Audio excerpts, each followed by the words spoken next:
最近啊，美国就进行了一次形式很特殊而且非常少见的兵棋推演，结果是呢，美军认为是在台海冲突中它失败了，但是最终啊却又战胜了中国，可是这个代价非常的高昂。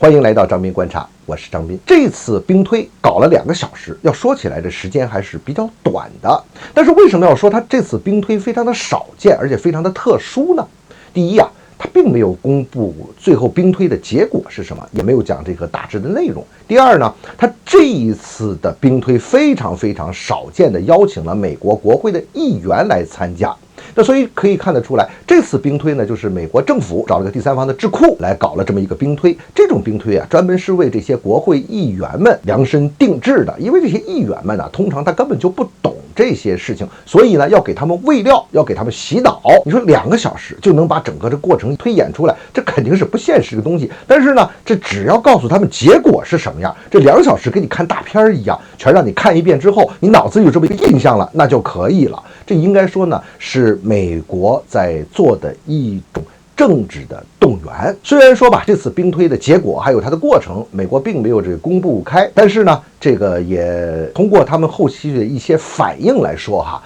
应该还看出一些端倪，看出一些大致内容的。你比如说啊，美国众议院的中国委员会主席盖拉格就说，他说通过这个兵推就可以看出来啊，中美要是干起来，到最后是没有赢家的。而民主党的首席议员这纳姆西就说，他说的比较多一些啊。他说，第一个啊，这个兵推美国的吓阻战略会失败；第二一个呢，但是美国最后还是能取得对中国的胜利；第三，不管是胜还是怎么样，到最后这是中美都难以承受的这个高昂代价，所以他们就话锋一转，说这个能不打仗还是不打仗？哟，这个美国不是爱好和平了吗？他不是，所以呢，我们还是要让台湾地区加强他自己的自卫能力。说透了之后，美国还是要考虑怎么去加强台湾地区所谓的那个防卫能力，就把台湾那边再武装成这个豪猪，豪猪不够，再往上面再加一些刺上去。通过这次兵推呢，已经看得出来他们的目的和未来的步骤已经比较清晰了。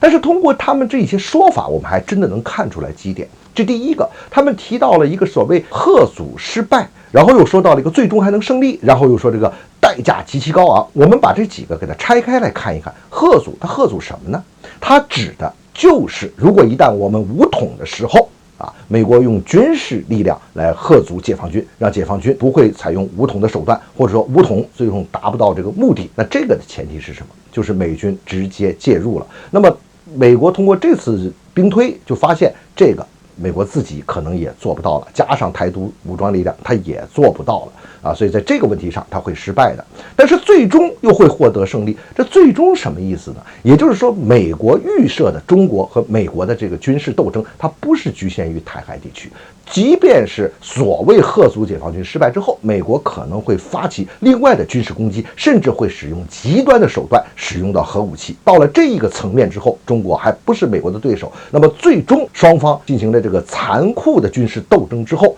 代价非常的大。这就是他说到所谓的代价高昂。当然了，他为了鼓舞士气啊，一定要说自己还是能够胜利的，所以他就提到了一个美国最终还是能够获胜。所以通过他们现在搞的这种兵棋推演来说啊，我们先不管它的内容，不管它是什么结论，我们倒是可以看出来几点啊。这第一啊，美国正在做全面的军事准备，它就是要做好和中国来打这么一仗的准备，而且呢，这种的准备是往最极端的情况，会使用最极端的手段方面来进行准备的。你比如说，在军事上，它可能会使用到核武器，包括这个战术核武器。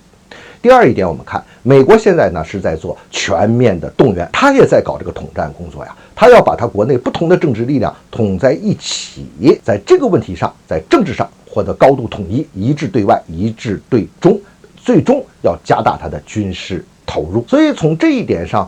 来看呢，美国这方面呢是不停的在做这方面的准备，向外传递出了明确的信号，而且他还一再说，中国呢将会在2027年的之后最终完成这个统一。反正他给你把这时间表都给你设定好，连美国的中情局的局长都在说这个日期，这个他就是炒作这个事情。一方面他在炒作，另一方面他在做实实在在的准备。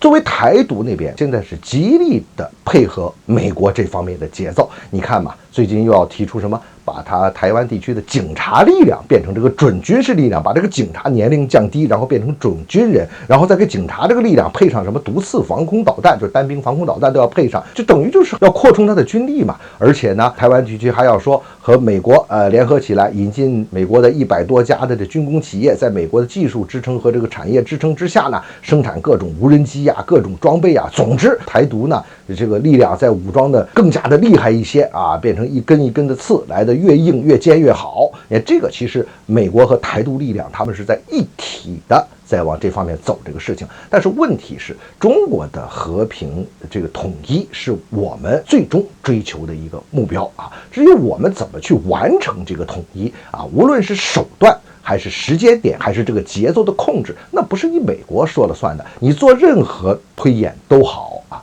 历史的这个车轮你是挡不住的。